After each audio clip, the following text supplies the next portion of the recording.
Okay. I'm live on YouTube and Facebook. There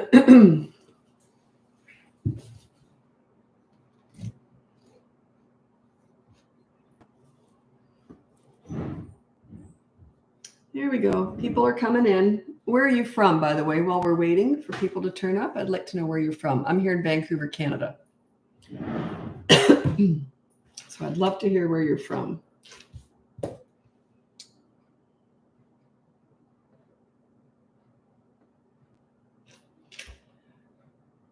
Oklahoma. Hi, Sabrin. Oh, I've never heard that name. That's pretty. Pat Morris, Tennessee, USA. Carl, Virginia. Carrie, Virginia. Sorry, I don't see all that well. Carrie? Yeah, Carrie, Virginia. Let me see here. So where are you from? I'm on Facebook and YouTube. Whenever I do a live, I usually jump from Facebook to Instagram to TikTok, but I'm on YouTube the whole time. How's the hay fever? Thanks, Tabitha. It's better tonight. I had a rough night. Yeah, it's better tonight. Comes and goes. That's the thing with hay fever. You think, oh God, I'm coming down with a cold, and then it goes away for a day. So, but thanks for asking. Okay, so where are you from? Drumbo, Ontario. Never heard of that. Thank you so much for your reels. They're amazing. I do all the talking, but my daughter does all the social media stuff. So yeah, she's brilliant at all that. She does all the editing for the podcast and everything. So yeah, she's really good at all that stuff. Whenever someone asks her, what's it like working for your mom? She does not work for me. We work together. Our jobs do not cross over at all. And yeah, she's no way she works for me. We work together. We really believe in this company and the message that we're sending out there. So it's wonderful. How was the day with your grandchild? She's a lucky girl. Oh, yeah, I had a whole day out with her last weekend. Not the one that just passed, sorry. And it was absolutely fantastic. She's just 13 months old, almost 14. But I'll be daycaring her one day a week starting next week. So I'm very excited about that. So very fun having grandkids. Okay. So let's get going with your questions, and I'll do the best I can to answer them. My name's Lisa. I'm a parenting coach. I'm a mom. I'm also a grandmother. If you go on my website, BratBusters.com, you'll see my free behavior board, my courses, my coaching, and you can look into our podcast. My daughter and I do it together twice a week. We just did one the other day. It was it really picked up. This podcast is doing phenomenal. This one really picked up. It was something about, what was it? The one that we just put out yesterday. I always forget. We don't film them and then put them out the same day. Like we do, we bulk them up. Now, what's that called? We pre-do them. Oh, parenting struggles for defiant kids. Strategies for defiant kids. Yeah, that one went well. Okay. So what are your questions?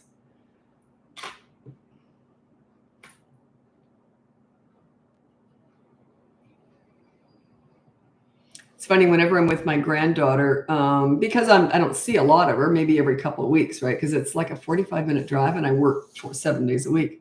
So, but anyway, whenever I'm not looking and applauding everything she's doing, she looks over at me like, you missed that. She's so surprised if I don't applaud everything she does. That's so funny. Okay. How do I stop my 12-year-old disciplining my younger kids? Say, I'm the parent, you're not. And then you can even put it on the behavior board, but it depends. Are you doing the job and they're doing it because you're not? That could be happening too. So yeah, I'm not too sure about that. Hello, Jess, Australia. That's where I raised my kids. And a lot of my clients are in Australia. So I keep up to date with what's going on over there. Daughter, this is from Joshua on YouTube. Daughter, 3 years old, doesn't like losing, but I feel like I shouldn't just let her win every time. No, you shouldn't. Don't always play games where there's a winner and a loser. Also, don't emphasize the winning and the losing. Emphasize the playing. I can remember growing up, my mom never really talked about the winner. She always talked about, you played that so well, and the way you did that, the whole idea was to have fun and do your best. That was the thing. And my mom used to always brag and talk to us about, wow, I'm so proud of you guys. You're such good losers and such good sports. And I didn't understand that, but she couldn't stand a poor sport. She raised us to play hard to win, but to not care that we win. She would always emphasize the playing rather than the winning or losing.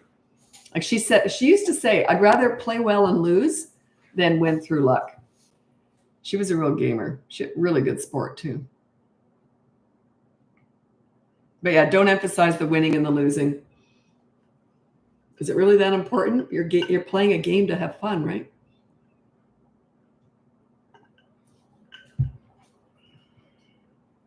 And we're redoing all the videos on the courses just to beef up the course a bit, we're always trying to improve things, right? We're listening to you. If you're going through my courses, you'll give us feedback and we'll add it to the course usually if we think it's appropriate. And yeah, my daughter's working really hard on I'm just doing all the videos, but she goes behind the scenes and edits everything.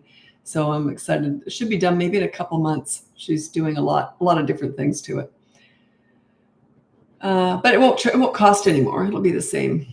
Okay, 4-year-old cries daily and wants mommy or daddy a zillion times a day. I don't know why a 4-year-old's crying. Are you playing with that 4-year-old enough? I'm wondering if you're not meeting their needs. If they're crying a lot, maybe you're not playing enough. I don't know. Are you connecting with them? Maybe check out my boot camp course. It might be, I teach connection and bonding with your kids more than anything else.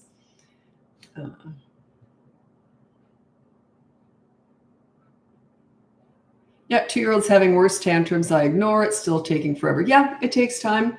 Yeah, I don't know if you're doing it right or not. So you just ignore a tantrum while they're having it, like you're filing your nails, you're looking the other way. As soon as they're done, oh, y'all done? You want to go read a book? Or, you try and connect with them. In other words, you get ignored while you're having a tantrums. As soon as you calm down, then you get attention. You ignore the crazy and reward the calm. They eventually put it together. By the way, a tantrum is not emotions and feelings. It's a loss of emotional control at not getting what they want. It's based on anger. You never need to validate that. I need a hug. You're all right. Like there's no way I would give a kid a hug when they're just finished a tantrum like that. And they want that validation. You're all right. Let's go read a book now. This is after the tantrum. If they want a hug during the tantrum, I'd peel them off me. There's no looking at them, no talking to them. It's all anger. You don't validate that. That's not a love hug.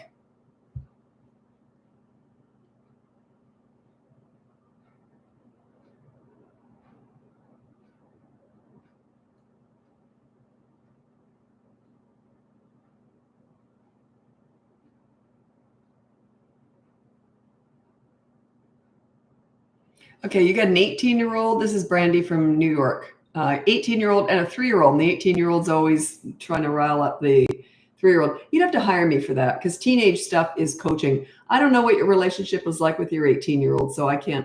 Why on earth would you be riling up a 3-year-old? I don't know. Yeah, that would be coaching if you're interested. Oh, shoot. YouTube's messing up again. Yeah, YouTube's been glitching. There's nothing I can do about it. If it's still messing up, I'll see if I get any more comments coming through. If they stop completely, I might end the YouTube video and then start again. And we'll see. Amarillo, Texas. How do I teach my 14 mom daughter not to throw 14-month-old? You wrote mom, but you meant month, right? Yeah. Is that autocorrect? 14-month-old daughter not to throw food down or play in it until it's all gone. Yeah, if they're doing what you don't like, you just say no, and then you hand feed them. So don't let them play in it. Eventually they'll learn. Okay, it's tough to do, but yeah, just say no and then hand feed. They'll learn eventually. No, they don't learn anything quickly. They learn through repetition, repetition, repetition.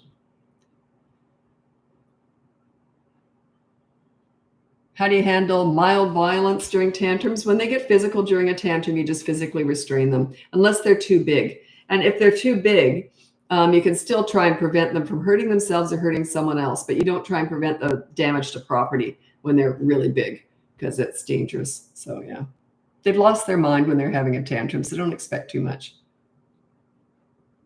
Stop glitching. Good. Okay.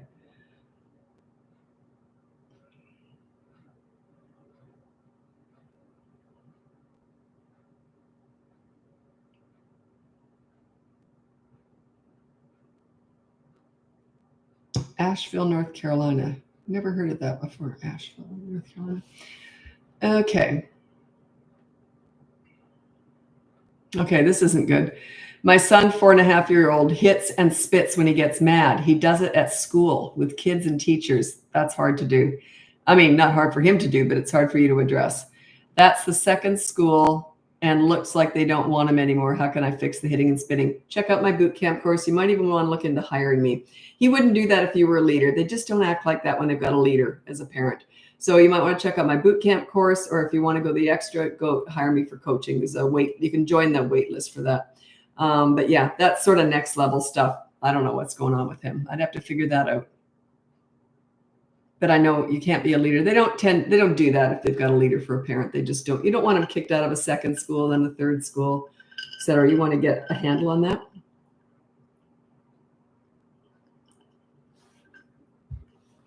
Better now than later. Boy, everything gets harder when they get older. Teenagers are my favorite age, but they're also probably what people are afraid of the most, right? It's teenagers. I understand that because the trouble that they can get into can be huge when they're 16, 17, So I understand the fear for sure. And you can't control a teenager. You can only inspire them to control themselves with your relationship. The stronger your relationship, the less likely they are to ever get in trouble or to have an attitude. So it's all your relationship. Other kids keep hitting my kid, both around 18 months. How to deal with this? Pick up your kid and protect them. Nothing you can do with that other kid. It's not your kid. So yeah, I've lost friends over that. If they had a kid who was hitting my kids, I just stopped seeing them, or I'd only see them at night for dinner. And oftentimes we were only friends because of our kids. So I just got rid of those friendships. I just did. Yeah, you can't control other people's kids. That's their business.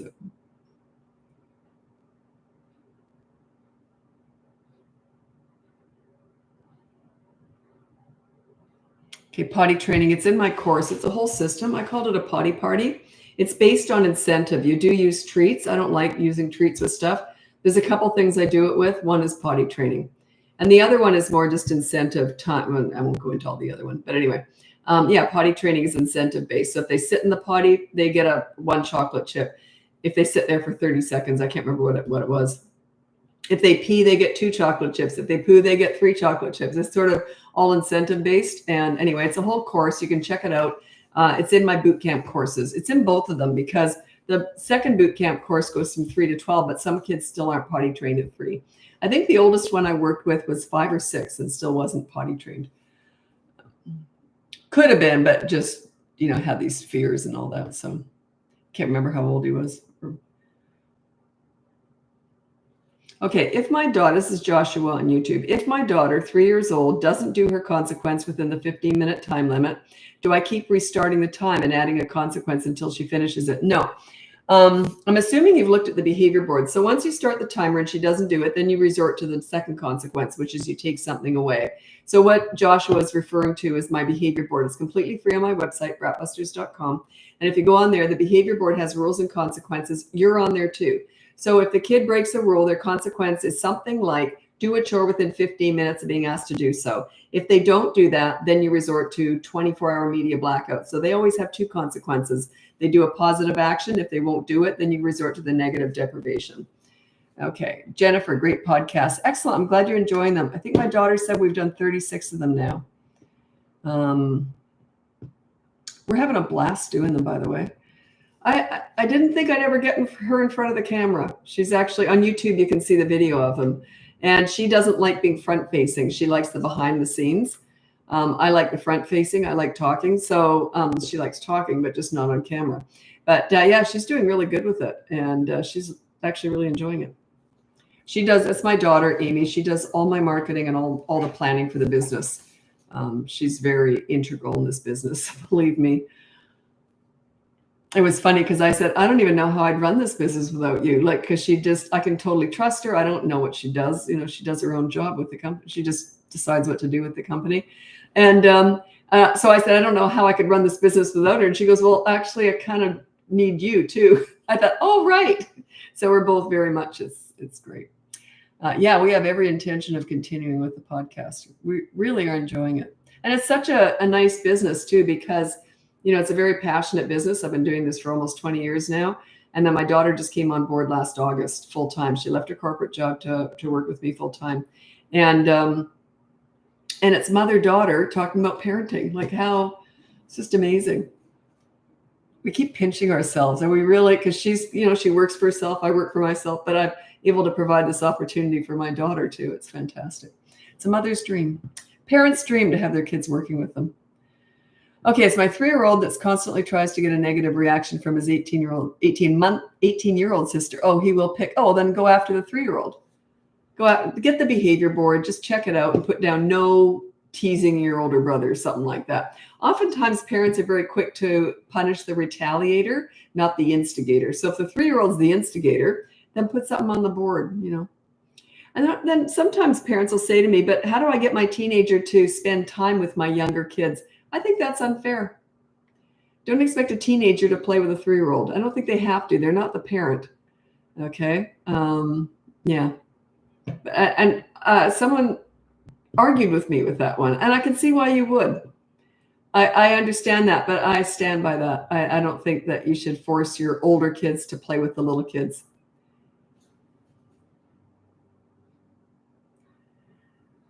Okay. How do you deal with a child that tells fibs? On the behavior board, I put no lying. And every time you catch them in a lie, there's a consequence. Just say it like it is. Deal with it. There's no shame in making mistakes. There's only shame in not being accountable for them. Everyone messes up. A lot of parents tend to want to shame and blame and criticize their kids and say, I'm so disappointed in you. And it's a normal reaction. I get it. But it's not the way to go. You don't shame and blame. You say, oh, you made a mistake. Here's the consequence. You want them to learn from it. Don't treat mistakes like a crime. Treat it like, yeah, you messed up. You made a mistake. Here's your consequence. You lied. Here's your consequence. No big deal. Don't make a big deal out of all this. Okay.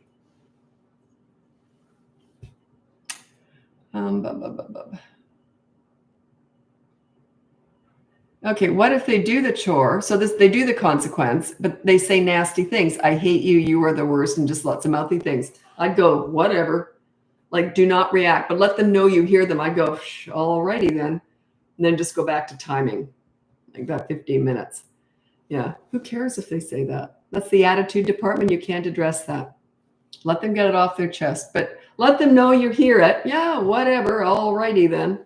And then go back to just timing. Yeah, let it go. That just says they don't respect you. You got to earn this. Don't expect, you can't demand respect. You can only command it. You got to earn that respect. It takes time. Is the podcast on Spotify? Yeah, it's on all the platforms. Don't ask me what they are, but I know Spotify's one of them. It's called BratBusters Parenting. Is your leadership course a Zoom meeting type thing or something I can do at my, you do it at your own speed. The courses are just, you buy the course and then you just do it on your own. Coaching is one-on-one with me. So it goes free behavior board, courses, coaching. That's the top level.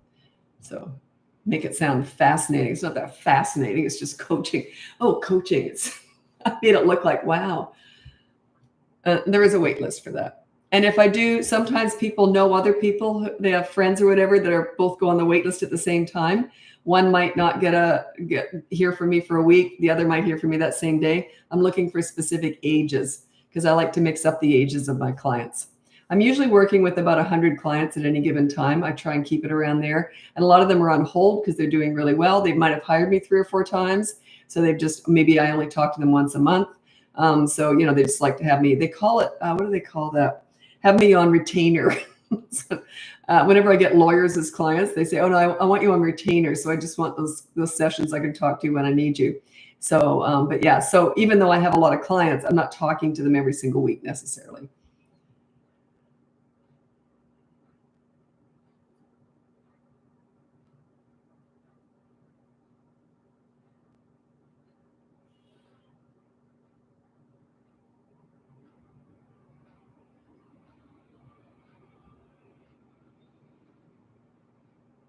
Okay. Well, I need an age, actually. I'll read it anyway. What if they don't do the chore consequence and the media blackout does very little? They don't seem to care about losing that. I mean, yeah, That's why, oh, they don't care about that. There's always something you can find. If you can't find something, you invent leverage. It goes something like this. Okay, you chose not to do the chore consequence. So I'll tell you what, we were going to surprise you with going out for donuts tonight. You're going to stay home with dad and I'm taking the other kids out. Ooh, that one hurts. It's a double whammo because not only do they miss out on the donuts, but their siblings get it. And then they'll say, but if I'm good tomorrow, do I get? And say, no, that was a one-off. I don't owe you that. No donut, no. Whatever it is, going to the arcade or something like that. It hurts. But if that's all you've got, the reason why I don't start with that is it's kind of next level. I don't like doing it. It's called inventing leverage. You were never going to go out for donuts, but you invent that so that they can miss out on it. I don't like doing it. I think it's kind of mean, but sometimes we have to do it. And that hurts.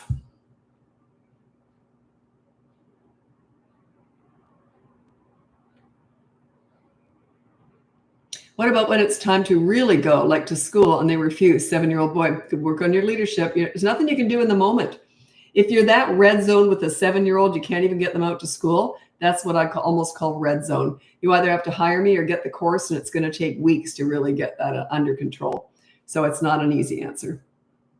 There's no quick fix to that. That means they really don't respect you, or something horrible is going on at school. I don't know.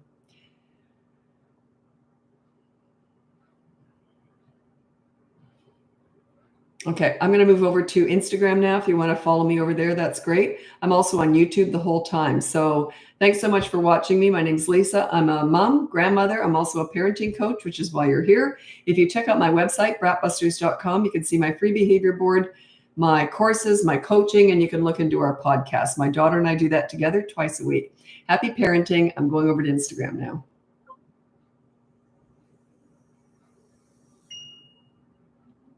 Oh, sugar. I forgot to do something. I messed up. Oh,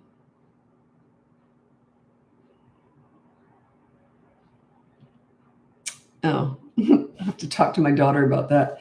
Facebook's doing something different with lives now, and I don't know what it means, so I have to ask my daughter.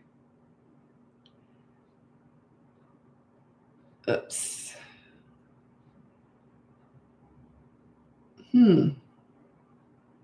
Instagram is doing something different.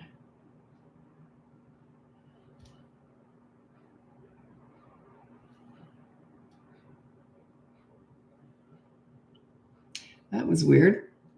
Everything's glitching tonight. Not that I'm a pro on any of it anyway, so it's harder for me. Okay, I'm just waiting for Instagram. I have to take a little bit of a break. I've had, my voice has been cracking a lot today.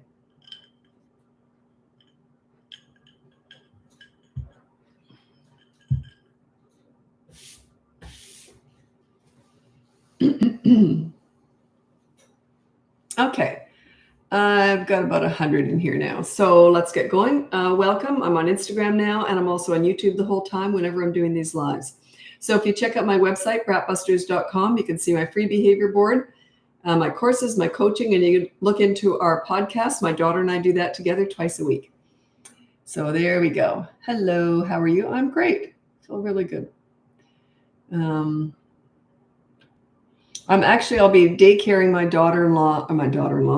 I'll be daycaring my granddaughter one day a week. And I'm trying to figure out how to work. I might actually be able to do lives there. Just make sure the background that can't see anything. But I might try and do live when she's sleeping. I'm trying to figure out how I'm going to work while I'm there when she's sleeping. She's just, she's only 14 months old. So.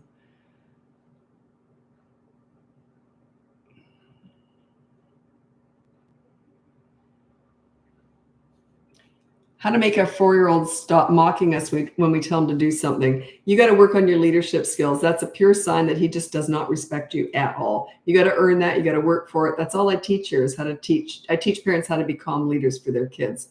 So you might want to check out the behavior board. That's sort of the training wheels with all this stuff.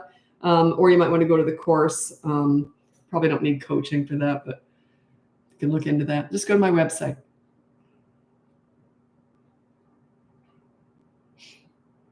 Hello from Dubai. I've had several clients in Dubai and Abu Dhabi. They're close together, aren't they? I don't know. I've never been to that part of the world.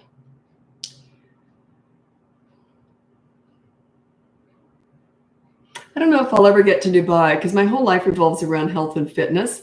I don't see that as a place where you're hiking, and I just don't see it as fitting into my lifestyle. But you never know. Maybe it is good for that. Okay. I have my husband with me. I need him to hear you. Chet, show him the pool story. Go to BratBusters pool story on Google. You can just Google it, and it's the pool story. It'll tell him everything you need to know about what I teach. I teach you how to get respect from your kids, how to set yourself up as a leader. Also, I think you should be friends with your kids, but you're parenting number one. And you want them to feel good about themselves. If your kids don't like themselves when they're with you, they're not going to listen to anything you say. You want them to have high self-esteem. Okay, I'm going to read out my top. I haven't read this in ages. I haven't been doing lives a lot. I'm trying to get back into them again. Okay, these are my top 3 leadership qualities because I teach calm leadership. That's what I teach. And also, you're crazy when you're playing, but when you're disciplining, you're calm. So my top 3 leadership qualities are: you stay calm during the storms. Like I just said, when you're disciplining and they're upset, you stay calm, very quiet, slow, you talk slow and low. And then be crazy during the rainbows, the happy times. Play with them, roll in the park with them, just be crazy and wild. I used to chase my kids around the house with underpants on my head. I won't get into that. I tried that once. My son had some friends over, and I was doing the laundry. So I thought, I hadn't done it in years. I thought I'll put all these underpants on my head and just walk past them with like not saying anything. So I walked past, and my son said, "Enough with the underpants, Mom." I think he was about 18. I still thought it was funny. Anyway, obviously I'm cracking up now. Okay, and the third one is become a great listener. You listen to understand and show empathy. You don't listen to gather information to lecture with, or they will shut you out. If they want your advice, they'll ask for it. They already know it anyway, usually. This is as they get older, especially.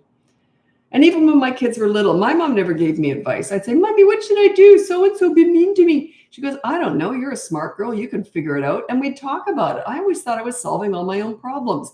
Looking back, she was feeding me some ideas. But, well, I don't know. Have you tried that? You might want to try. I remember when I was young, I tried, "Oh, really? Okay, maybe I'll do that." I thought I was solving all my own problems. You want to raise problem solvers. You don't want to be solving all your kids' problems for them. You're going to raise entitled snowflakes. They're going to be so weak, they won't know how to do anything.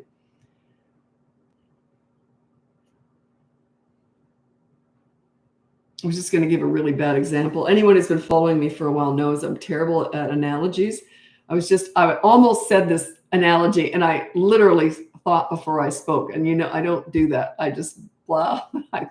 No, don't use that one. It was horrible.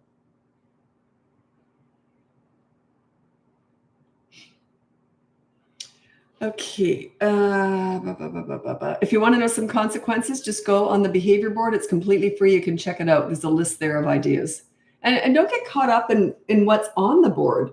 It's more important that you follow through, and don't make it a real hard thing. Make it something you think you can. If you're doing this all by yourself, just with the behavior board, make it something you're pretty sure you can do. You want to get some success under your belt with that first behavior board. Okay. Don't do something that you don't take the hardest thing, the hardest battle. If you're working with me and coaching, we might do that. But I'm there to help you pick up the pieces the next week and use your lack of consistency as, it'll actually work out even better. But I can't tell you how we do that. When it's time out, okay for discipline. When is time out? Never. I hate time out. I can't stand it. I think it's mean. You go over there. You're not even worth talking to. You go sit in a corner, nose to wall. Imagine if your boss said that. "Hey, you made a mistake. You go sit in the corner for 36 minutes because you're 36 years old." Someone on here once said, "I would love a 36-minute break." So anyway, they just squashed that whole idea. But yeah, I think it's mean. There are 3 things that I can't stand, and they're really common discipline methods. One is timeout. The one that I hate even more is diversion. Let's say they're doing something naughty, and then you divert with something. You never divert with broccoli. You're always diverting with something fun. You've just rewarded the bad behavior. The one I hate the most, the first one, is the countdown. If they're doing something bad and you count down, "You better stop by the time I count to 3. 1, 2, 2.5, 2, 3. And then they break. They stop hitting or slapping their little sister, and then they break. There's no consequence. They've learned nothing. All they've learned is I just have to slap more for 3 counts. And then my parents so weak, they don't even know what to do with me anyway. It's a fear-based parenting method. It's sending the wrong message. You're saying it's okay to be rotten in the short term, just not in the long term. It's a mixed message. It's terrible. Okay. Can I use the same punishment for each behavior board? Yeah, absolutely. The only thing that needs to change is the kid's rule. You know what's fascinating is we rarely change the parents' rules. Sometimes we do, but you end up with 3 behavior boards. You never go past that. First week you get 1, the second week you get another one, so now you got 2. The third week, now you've got 3 behavior boards. 3 different rules for the kids. Your rule can stay the same. It can just be no yelling if you yell. Anyway, kids hardly ever notice that. Hardly ever does a kid say, how come your rule hasn't changed? Maybe an older kid might ask. You know why? Because they're just focusing on themselves. All they're doing is reading their rule. So it's quite interesting. Yeah. Another thing I thought was so funny, I thought this was so cute, is this one kid said, and the parent's consequence was play hide and seek for 10 minutes. So if they yelled, the rule was no yelling for the parents. You can't put that for kids. It's in the attitude department. So the parents' rule was no yelling. They broke, and you always make sure you mess up. They did the right thing. They yelled, and then they had to do a consequence because you're showing them how this is done. So their consequence was play hide and seek for 10 minutes. And the kid said, I thought this was so cute. Well, that's not fair. Your consequence is just fun. They thought playing hide and seek for the parents was fun. I thought that was really cute. And no, they don't take offense to the fact that your punishment is playing with them. Not one kid has ever been offended by that. They're just so thrilled that you're playing with them.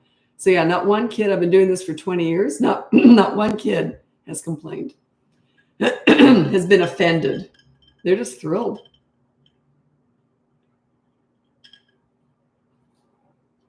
Parents got different strategies. Yeah, in coaching that comes up a lot. So what you do is you say, okay, let's flip a coin and we'll go with your way or my way. Okay, and you do it for 3 weeks. Get the free behavior board and start there. Or you can get the course if you want. Sorry, my voice is starting to go. I'm doing my best. Okay. Can you explain your behavior board? It's rules and consequences for everybody. So you put down rules, you put it up on a big poster board, and you put rules, and then mom, dad, kid 1, kid 2, whatever. And then you all have rules, right? And then underneath that, you go consequences, mom, dad, kid 1, kid 2. And then you have consequences. And don't worry so much about, it'll explain the whole thing. But then you start it and you just follow through and you be consistent. You have to be on there too. How do you go about teaching empathy? You don't teach it. It's absorbed. Yeah. And they can't really start to develop empathy until they're 3 years and 9 months. I've been saying that for 50 years. 3 years and 9 months is when they can start developing empathy. Anyway, and all the professionals out there have been saying, no, it's 7 years. No, it's 5. No, it's 2. Now I read it's this scientist, he studies kids or whatever. He's been doing a 50-year study of this or something. And he said it's 3 years and 9 months. I thought I've been saying that if you just listen to me in the first place, but I got no degrees. No one respects that stuff from me.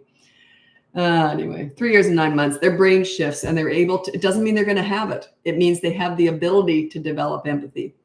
It's when they stop and realize they're not the only people in the world. They realize other people probably feel like they do. They sort of are able to put themselves in other people's shoes, which is what empathy is, right?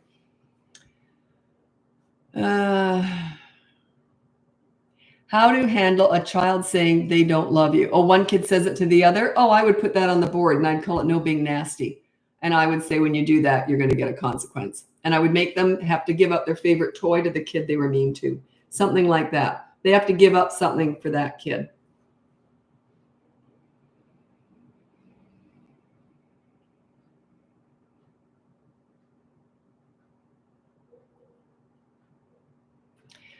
I'm going to read this out, and you're not going to like me when I'm finished. Sarah, 5-year-old having a tough time using gentle hands at school. I don't talk like that. I don't teach that. I just say no hitting, no grabbing, no hurting other people. You see, I don't talk like that. So just put down, if he is inclined to hurt other kids, I would have a behavior board at home, and I'm going to say the teacher will be reporting to me. And if you do hurt someone or hit them or whatever, then there's going to be a consequence when you get home. And let the teacher do whatever they do. Never micromanage a teacher. So yeah, you can only fix it at home.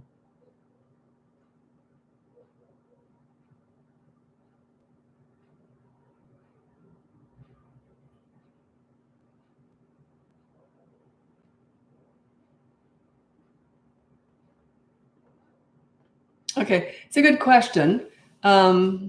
Can I tell my 5-year-old to not play with a kid who I think has a bad influence on her and has bad behavior at school? Or is it something that parents shouldn't do? Okay, if you're a leader for your parents, for your kids at home, if children have a leader at home, a parent that they look up to, okay, that makes them feel great, they have high self-esteem. Children with high self-esteem are not attracted to troublesome kids. They just aren't. So if you're not a leader, and you send them off in the world to school, etc., if you're not a leader, they're very vulnerable and very susceptible to peer pressure, bullying, the drug dealer on the corner, the internet, the Kardashians, and the troubled kids. They're very attracted to that. They're looking for that excitement, that leadership somewhere else. Okay.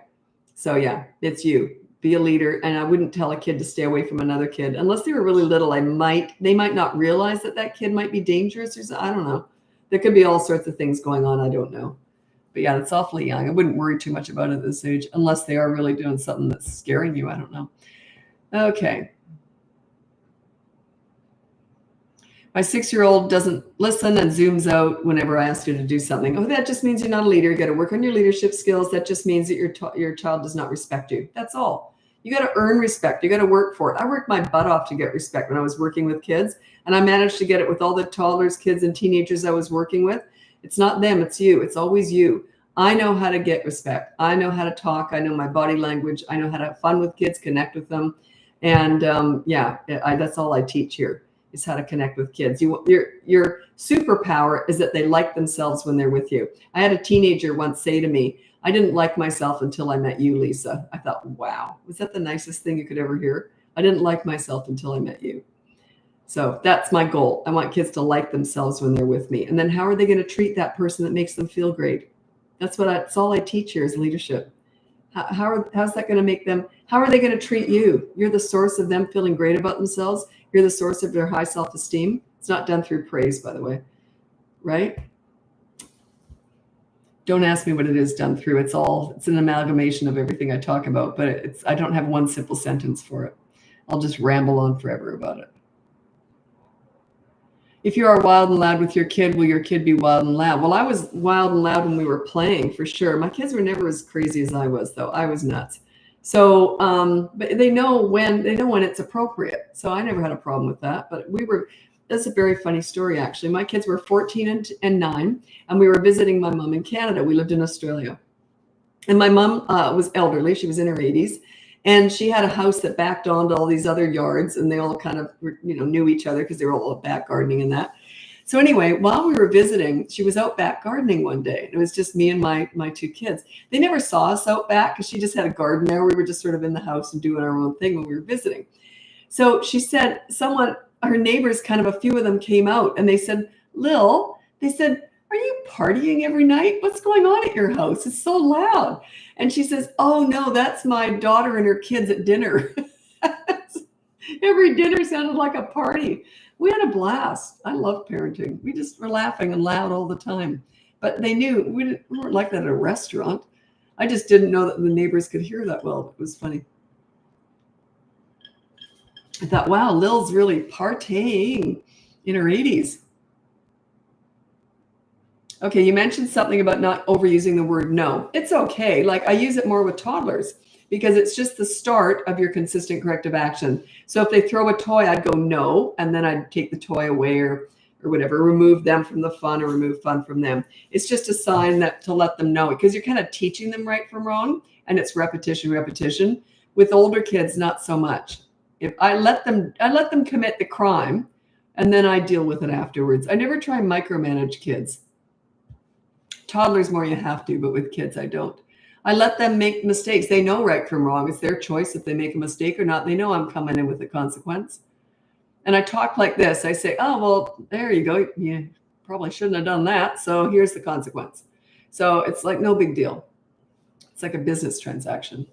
No shaming. Check out the pool story. If you Google BratBusters pool story, it'll come up. And it explains how I do this. It's just I deal with bad behavior, then I focus on the good kid. How do I teach my son that I'm a leader? You earn it. You start acting like one, and he'll follow you. You lead, they will follow. Their behavior between the age of 3 and 12 is a direct result of your parenting. Not their basic personality, but their behavior, how they treat people, how they act, right? That is it's total result of you. If you're a leader.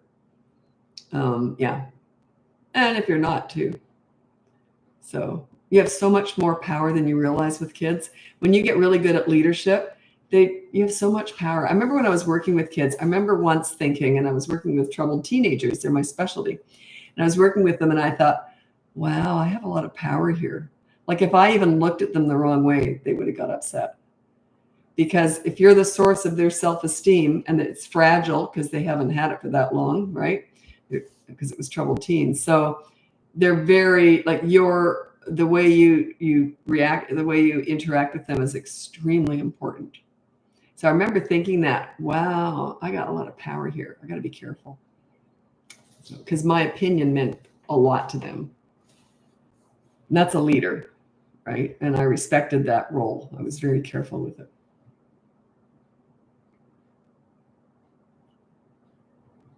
How often do you change the behavior board? Okay, the behaviors. The very first board, rules and consequences, one rule for everybody.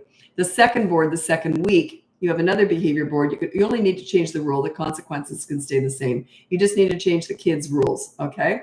So that now you got 2 sets of rules. Then the third week, you got a third behavior board. So it's only once a week and you'll have 3 of them. You never go past that. I was coaching someone once and then we finished with coaching. And then they rehired me, which often happens. They rehired me. Different things come up, teenagers or whatever, especially. So they rehired me and they said, I think we did too many behavior boards. This is before I was on social media a lot, so they didn't see a lot of me. And so they weren't reminded of what they should be doing. Anyway, so they said, I think we have too many behavior boards. And I said, how many do you have? And I think they had 13. And they said, and they weren't working. And I'm like, right. I would never use a behavior board. A behavior board is a teaching tool. Like in the course, you'll get off the behavior board eventually. You can still use them, but the focus won't be the behavior board. And in coaching, the focus isn't the behavior board after the 3rd week. So it's just a teaching tool. That's all it is. Like, I would never use one. I don't want a kid looking at a board. I want them looking right at me. But I'm teaching you how to do this one rule at a time, one step at a time, one battle at a time.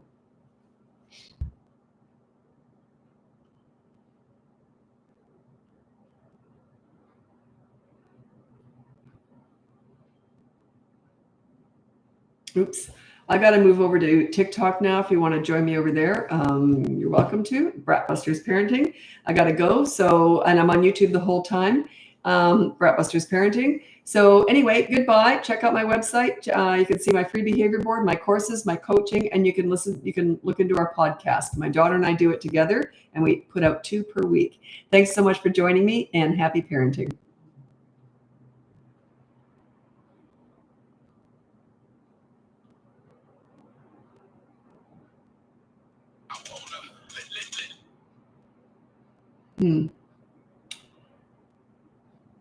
God, so many buttons to push. Okay, there we go.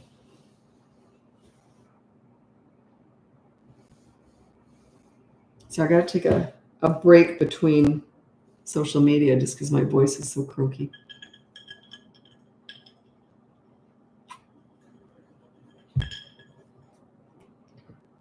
Okay, I'm just waiting for people to turn up on TikTok. Oh, you're just going on TikTok, LOL. Yeah, I always get quiet because I'm getting tired by this point, like my voice. So, and I coach, a lot throughout the day, so I'm talking all day. And when I'm coaching people too, it's not a lot of listening because they hired me to tell them what to do. So it's me. I do. There is more listening, obviously, more back and forth, but it's a lot of talking. So, okay. So I'm on YouTube the whole time, by the way, whenever I'm doing these lives, because I hop from Facebook to Instagram to TikTok. And so, yeah. I hit on TikTok, I hit 800,000 on February 1st, evidently. So now I'm past that now. But yeah, I just want to say thanks so much. It's my biggest platform, and this is where I started on social media, really. I really went hard on TikTok about 2 years ago. And yeah, it's just, I can't believe how many people have joined, followed. No one's more surprised than I am. Okay. Okay, I love your videos. This is Sydney DeJong. Okay, I love your videos. Do you have a step-by-step parenting approach book or something like that? I just have a course. I don't have a book. And I've never read a book on kids or parenting either, so I couldn't recommend one. But yeah, if you check out my website, BratBusters.com, you can see my courses. And that takes you step by step what to do. Not the toddler one. The toddler one is more reactive. It's under the age of 3. That's the toddler boot camp course. You're more reacting to what they do. So you're, whatever they come up with. Not all toddlers are going to run away, or not all toddlers are going to have a tantrum. So, but the 3 to 12-year-old course is step by step, 5 weeks, what you do. It's a whole process. And don't try and shorten it. Don't try and make it 4 weeks. It doesn't work that way. I've been doing this for 20 years, and I figured out it takes about 5 weeks to really follow through. 3 behavior boards, then we pull away from the behavior boards in week 4, and week 5 is rinse and repeat from week 4. So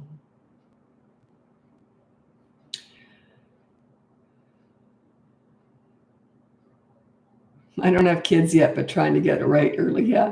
I really don't teach much. I mean, I do get clients who just have babies and that too, but that's all medical stuff. I won't answer those questions. Should they sleep on their back or their side? I don't know, it's a medical issue, so I don't discuss any of that stuff. But I do talk about love them up and, how to look after yourself and just, how to cope with having a new baby. But really, I'm trying to prepare you for the toddler years. If you come to me with a baby, and you just got a baby, or you haven't even had kids yet, I sometimes get people with no kids too. And I'm just prepping you for the toddler years, because that's when the fun starts.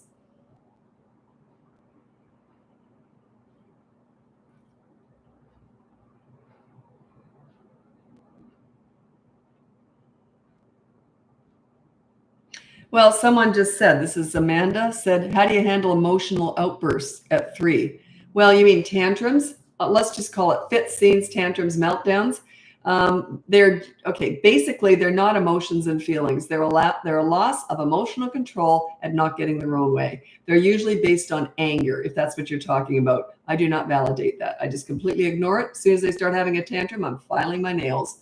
I'm just waiting. As soon as they're done, oh, you all done? Okay, do you want to read a book or something? Like, I treat it like it's never happened. I never discuss it. Never. There's no point.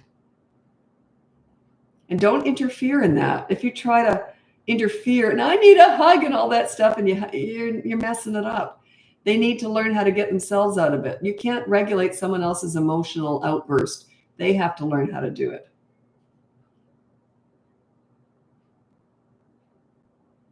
Oh, I don't give marital advice. In coaching, there's a lot of that actually, but it's more based on if it's around the kids, right?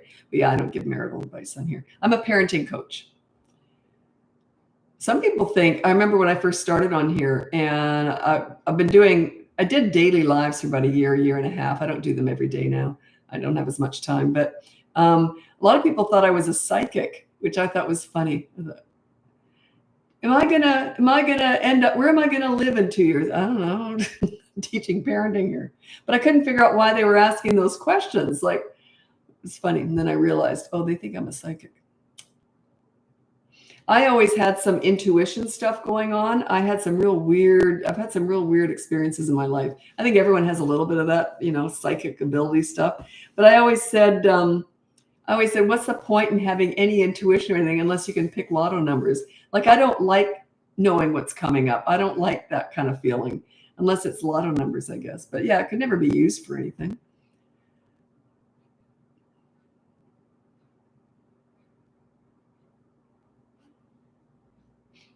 And also, as you get older, unless you harness that stuff and really, because I never cared about it, that sort of psychic kind of stuff. I don't know if I believe in it, but anyway, unless you work on it, as you get older, it goes away. Do you know why? Because your brain's getting more stale. You're not as open to suggestions, which is a lot of what that is. Isn't that interesting? So yeah, your brain's getting all shriveled up. I'm going down on the other side of the bell curve now. I'm sliding down the other side. So yeah, my brain's all shriveled up, evidently. Would you apply the ignoring tantrums to a 1-year-old? Not as much, no. This is when they're toddlers is what I'm talking about, 16 to 35 months, or 16 and then 16 months all the way. I never address tantrums after that. But I'm more likely to redirect with a 1-year-old. I'd be more likely to pick them up and then say, oh, what are we doing over here? So redirecting more. But yeah.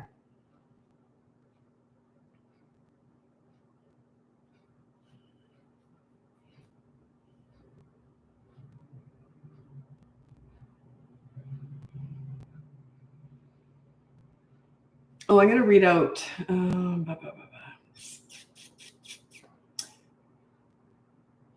I actually don't like talking about this for some reason, but it's good information. Certain things I don't like talking about. Actually, people are laughing at me on the podcast because my daughter designs she decides what we're going to be talking about because she's feeding off your questions, but I never know what's coming up. I don't work very well planning anything out. I just don't operate that way. It all has to be off the cuff with me. So anyway, people are starting to notice that I do this a lot and they're commenting on it. I'll say, so sweetie, what are we talking about today? And often she'll say something and I go, oh, I hate talking about that. I got nothing to say. And then I go on and on and on. So I've always got something to say, but I don't like talking about this. But I am going to read it out because it is important. To me, there are 4 stages of parenting, dependent upon the kid's age. And I'm going to explain what they are. The first stage is 0 to 15 months old. That's when you're just loving them up. They cry, you pick them up. You're just loving them up, starting to teach them right from wrong, but not doing much about it. You're just using diversion. And you always say no in a way like, no, you don't want them to cry. You don't go, no. You just don't want to make them cry, but you want them to stop and go, oh, okay. So yeah, that's the baby stage. That's how you parent the baby stage. Then you go into the toddler years. That's 16 to 35 months. You're starting to teach more right from wrong, and they're starting to know what is right from wrong. Knowing what they shouldn't do doesn't always stop them from doing it. It often never does at all. Just because they know they shouldn't do something doesn't mean they're not going to do it. It's the consistent corrective actions. It's the consequences that stop the bad behavior. So if they do something naughty, you say no, and then you remove the fun from them or them from the fun, just for a few minutes or whatever. So like if they throw a toy, you pick up that toy and put it where they can see it, but can't touch it for a period of time. Might be a half hour, an hour, whatever. They might forget about it. So that's the toddler stage. And they're just crazy. They're not going to make a lot of sense in that stage. And then you go into the child phase. I would say this is the easiest, from 3 to 12 years old. I know that tweens are mixed in there. Tweens are preteens. They're 9 to 12 years old. I know that, but you're still the same kind of parent from 3 to 12 years old, even though the age range is huge. Your parenting, leadership skills are still very similar. So it's all about, this is when you're at the height of your leadership power, by the way. They look up to you. They want to please you because you're like a mentor to them. And you're a safe place to land. They can tell you everything. Then you go into the teen phase. That's obviously 13 plus. You start to let the smaller stuff go. If they do something stupid, you say, well, that was stupid. Do you want to hear what I did when I was your age? And laugh it off. You let the smaller stuff go. You're basically passing over a lot of the leadership stuff to them because they're going to be adults soon. You got to start giving them more freedom, more independence, right? But your relationship is key with teenagers. You can't stop a teenager from doing something, but you can, if they respect you and you have a really good relationship with them, they're not going to rebel or act out anyway. They just won't. Okay, so that's the 4 different stages of parenting, just the way I think of it.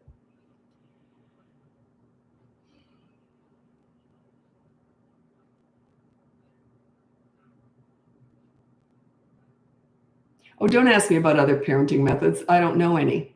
I only teach from experience. I only teach my methods. So I don't critique other methods at all because I don't know any of them. I've never, ever looked at any other parenting person, read a book on kids or parenting ever. Kids taught me everything I know. So I'm only teaching from my own experience with kids and teenagers. That's it.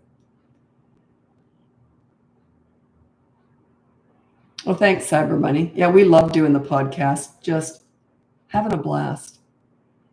We usually film 2 of them. I could film all day. I love talking. My daughter, she's got 2 in her. So we'll film a couple. We often toss one of them. Like we did one the other day. We filmed 2, I think on Tuesday or Monday or something. We filmed a couple and then we both looked at each other and we went, yeah, that one was awful. It was just flat. We just didn't like it. And then we started talking about something. We thought, what are we doing here? So yeah, we tossed that one. So you're going to get the best of what we've got. It's not perfect, but we're very proud of what we're putting out there. Just found out about your podcast yesterday from Zoe. Can't wait to listen. Yeah, we're doing really well with that, actually, much to our surprise. It's picked up, like really doing really, really well. We put a lot into it. I've been studying kids for 50 plus years now.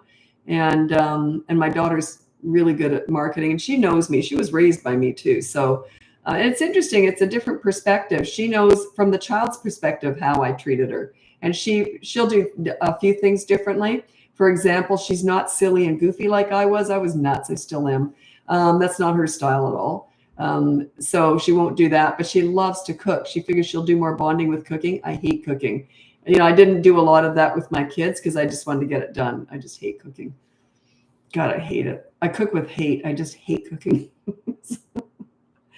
But I love cleaning. So, okay. The name of the podcast is BratBusters Parenting. How do you adjust the rules for tweens that have ADHD? It doesn't make any difference to me. ADHD is not a disability in any way. So that's all the kids I worked with. I used to call them alphabet kids. They had all these acronyms after their names, ADHD, WXYZ, and I just called them alphabet kids. Some of them literally would hand me a file to read on them. I never cracked one file, not once, not ever. I dealt with the kid, the person. I didn't deal with the diagnoses at all. Well, I'm a behavioral mentor, so I didn't have to. Like, it wasn't, I was just all volunteering. I didn't have to open up those files.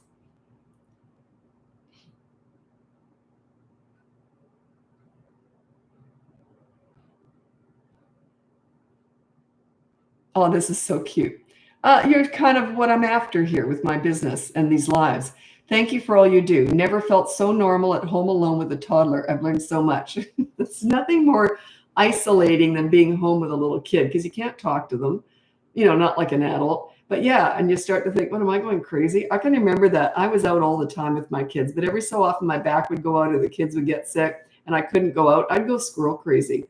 Like, I got to get out and talk to other adults. I can remember one day I wasn't feeling very well, and the next door neighbor, they were a lovely family, and they had older kids, and I was just hanging up laundry or something. Anyway, we were talking over the fence, and she goes, "Oh, are you okay?" And I said, "Yeah." I said, "We're just getting over a flu or something." Me and my son, he would have been, I don't know, a year old or something. And I was just done. You're alone. I don't even think I showered for a couple of days. It just was awful.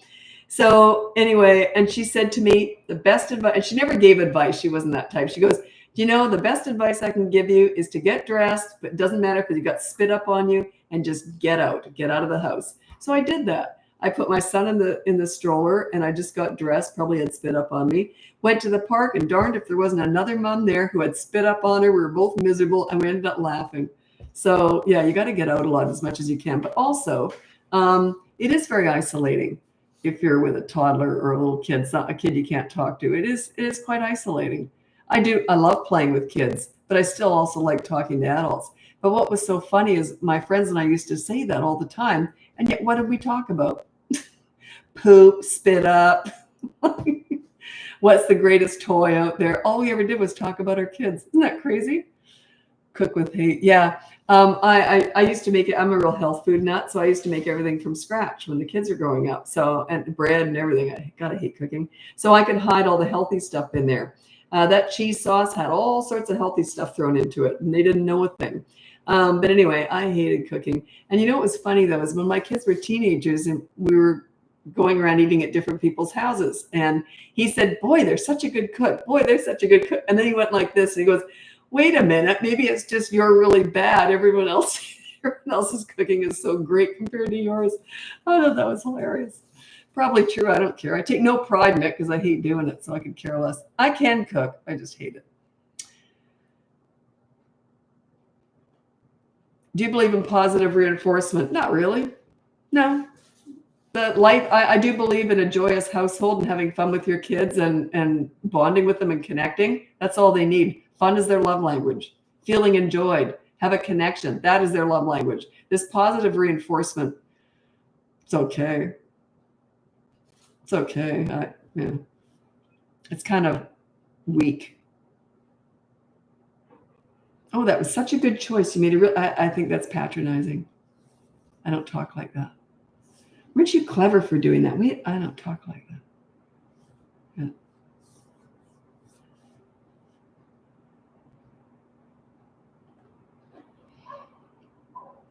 But I know how to make kids feel good about themselves. What's the number one thing that's worked for you as a parent? Listening. Listen and then shut up. How hard was that for me? I'll tell you, I love talking. But I learned how to listen without giving advice. I just go, you listen to show empathy and understanding. You don't listen to gather information to lecture with. I was really good at that. I'm also really good at owning my own mistakes. Like it's okay to be human and then make up for them. So I never expected my kids to be perfect or me to be perfect. I think it's setting a bad example. So, but yeah, listening is, I think, the number one parenting skill as they get older. Be a good listener. It's hard to do. That's why my kids told me everything right through the teen years. I was a safe place to land. You listen with no judgment or no lectures, nothing. Just listen. Say, yeah, that would be frustrating. I can see that would be very frustrating. And then shut up. Boy, that was hard to do.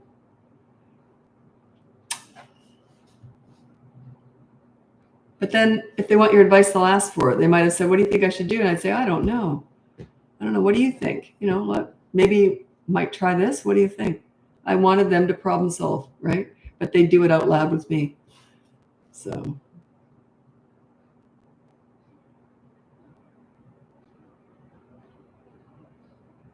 You listen and don't judge. That's what I do in coaching too. I know someone said to me today, God, she's darling. If you're watching, you'll know who you are. She's just adorable. She's super bubbly and sweet. And she goes, I just feel safe talking to you. And I thought, yeah, that's a leader. I'm leading in coaching, right? And that's mothering. I'm mothering all my clients basically. So yeah, she goes, I just feel safe with you. And I said, that's what you want with your kids too, right? She's doing a fabulous job. She's darling. I love my clients. I like my kids. If you're judging someone, how can you help them if you're going to judge them? Usually if my clients, if they mess up, we're pretty quick to laugh at it. And they say, I did something really stupid. I go, yeah, that was stupid. That was a good one. Okay, let's move forward. We all make mistakes, right? You got to learn to laugh at yourself too. Parenting's messy. Life is messy. What's it cost to be a client? Oh, check out the website. I don't want to discuss money on here. It's all on the website. I didn't do grounding. I get asked about that. I don't even know what that is anymore. I didn't do grounding. Not at all. I don't teach that. How long do you do one rule in the behavior board? 1 week, you've got one rule. The second week, now you got 2 rules. So you keep, and the rule always applies. Like if the rule is no hitting, that's going to be forever, but you don't need a board for it eventually. So, but yeah, the rules are there forever, basically. Like it's just basic rules, like no hitting, or it can be put your dishes in the dishwasher. It's not like that rule ends. Okay, you're 13, you don't have to put dishes in the dishwasher anymore. Like it's a permanent thing.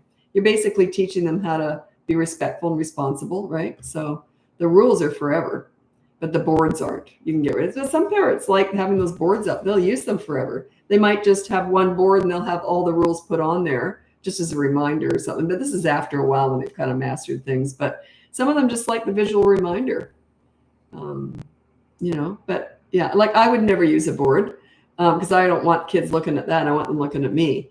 But it's a good tool. It's a teaching tool that I use with parents. And lots of parents will never hire me, but they're using the behavior board and getting great results just with that. It's just an accountability chart. You're on there too. That's what makes it work. If you're not on there, you're not a leader. You're a dictator.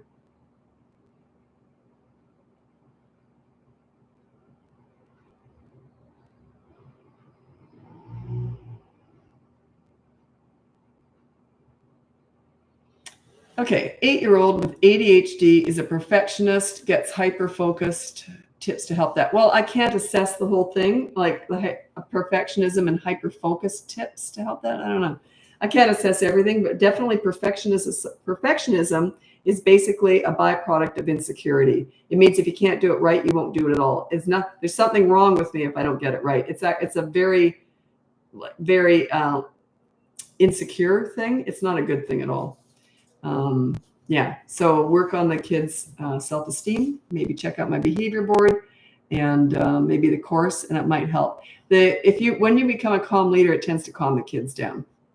Because how do you feel if you walk into a room and you're all stressed out and someone says, hey, come on, tell me what's going on. We got this. We'll figure it out. Or else someone goes to you and they say, okay, now stop that. Now calm down. See the difference? A leader knows how to calm kids down. So, yeah. So if he's a perfectionist and gets stressed out of it and say, come on now, let's figure this out. Is it really that bad? Or, come on, let's talk about it. Let's figure this out. So you want to be a safe place to land and tell him that there's no such thing as perfectionism. It's not a desirable quality at all. You want to do really well, but it's not a desirable quality.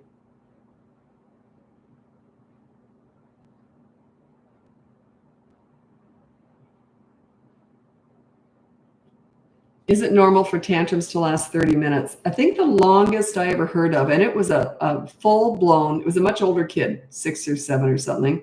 It was a full-blown screaming, throwing up, hard time breathing. I mean, just went for it. I think it was 4 to 5 hours. It was awful.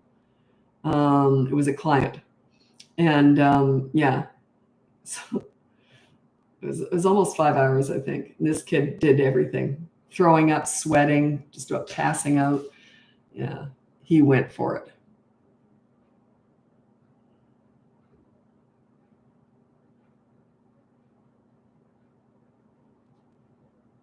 Okay, this one's a good question. If you are the leader, should you step in when the child isn't listening to the other parent? My ex-husband was more the pleaser style because I took the leadership role. I didn't want him messing up the kids. I had all the experience with kids. So anyway, I just said to him, if you're ever alone with the kids and they act out, which was rare, it was only when they were really young they might try it. Just say to them, do you want me to tell mom? That was all it took. So he used me as leverage. But yeah, and it worked. And then once they're a bit 3 and 4 and all that, they're good with everybody. They wouldn't have been rude to him, but they might have pushed him a little bit. They couldn't wait to tell on dad though.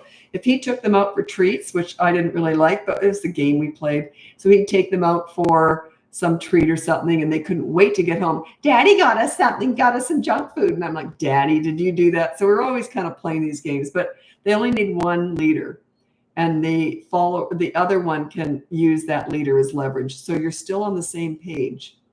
Okay. They only need one leader. You can both be leaders, but there's usually one clearer leader than the other. And the leader is the one that they end up telling everything to. Because I don't know, it's just the way it is. Okay, actually, I have to get going. Check out my website, BratBusters.com. You can see my free behavior board, my courses, my coaching, and you can look into our podcast. My daughter and I do that together. We put out 2 podcasts a week. It's called BratBusters Parenting. And thanks so much for joining me, and we'll talk again soon. Happy parenting.